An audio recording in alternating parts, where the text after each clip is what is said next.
ঘটনা 14 তারিখ পরের সাথে মনে করেন একসাথেই ছিলাম আমরা মূলত।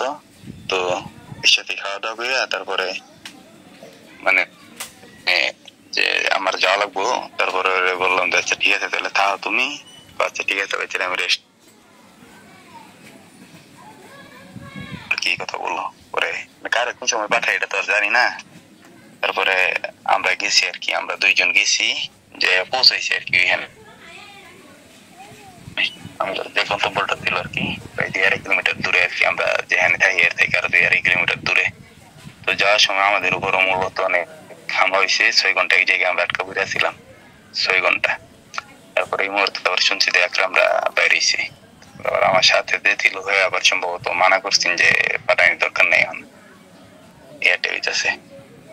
তারপরে কমান্ডার হয়তো পাঠাইছে, তারপরে পাঠাইলে তারাও 2জন, তারা 2জন যে সময় আস্তে আস্তে রাস্তায় সম্ভবত ড্রোন হামলা হয়েছে। ড্রোন হামলাতে তারপরে ওই ট্রেন কিংবা ইয়া যে আছে আর্টিলারি ইয়াতে মোটর সোটর দিয়ে সম্ভবত যেখানে পলাইছি বাড়ির ইয়াতে পলাইছেন আর কি বেসমেন্টে।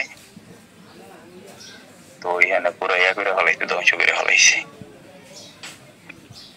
তারপরের দিন সকালে আসার সময় মানে তারপরের দিন খোঁজ পাইনি আর কি, পরের দিন খোঁজাখুঁজি করছি, ডাকাডাকি করছি, পাই নাই। এরপরের দিন আর কি ইয়ে করা হয়েছে, জায়গার আর কি ইয়ার তলে পাওয়া গেছে, বেসমেন্টের তলে রাস্তার সাইডে আর কি। আর কি বাসার যে বেসমেন্ট আছে মাটির নিচে।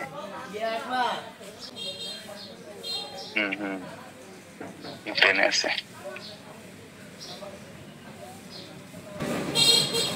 কিন্তু আজকে তো মোটামুটি কয়েকদিন হয়ে গেছে, কিন্তু আমার নামতে দেয়নি। 4 দিন হয়ে গেছে। যাওয়ার সময় আমাদের উপরে হামলা হয়, এই জন্য হয়তো নামতে দেয়নি। আবার আসার সময় আবার একজন অসুস্থ ব্যক্তিরা আনছি, তো ওইগুলার আর নামতে দেয়নি। কিন্তু আমার বলছিল যে আচ্ছা ঠিক আছে তুমি নেম।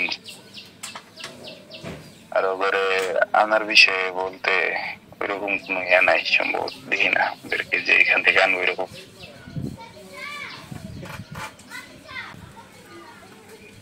যদি সম্ভব হয় আর কি আমি আর কি নামবো, না ওরে আর কি ইয়া করবো আর কি। একটা ইয়ার দরকার আছে, এই জন্য আর কি আপনাদের বেশ করে ফ্যামিলি দেওয়ার জন্য আর কি আমি ভাবছিলাম যে এইগুলো নেমে আনার জন্য চেষ্টা করছিলাম আর কি। আর ইয়া হ্যাঁ হ্যাঁ অবশ্যই বলতেছি যে জীবিত অবস্থায় কি আপনারা কি পারবেন নাকি আমাদের উদ্ধার করার জন্য আর কি। আমরা তো এখানে মনে করেন এনি টাইম ঝুঁকির মুখে। আমি প্রতিদিনই এমন আছে, প্রতিদিনই হামলার মুখে পড়তেছি। গতকালকেও আমার উপরে ড্রোন হামলা হয়েছে। জানাচ্ছি যে অতি দ্রুত যত তাড়াতাড়ি সম্ভব আমাদেরকে এখান থেকে উদ্ধার করুক, কারণ আমরা প্রতিনিয়ত ওই বিপদের মুখ থাকবে আর কি, মৃত্যুর মুখোমুখি। গতকালকে আমার উপর ড্রোন হামলা হয়েছিল। আমি এখন যে জায়গায় আছি এখানে আমি একা আছি, কিন্তু এছাড়া আরো অনেক বাঙালি আছে। কতজন হবে সংখ্যাটা আনুমানিক?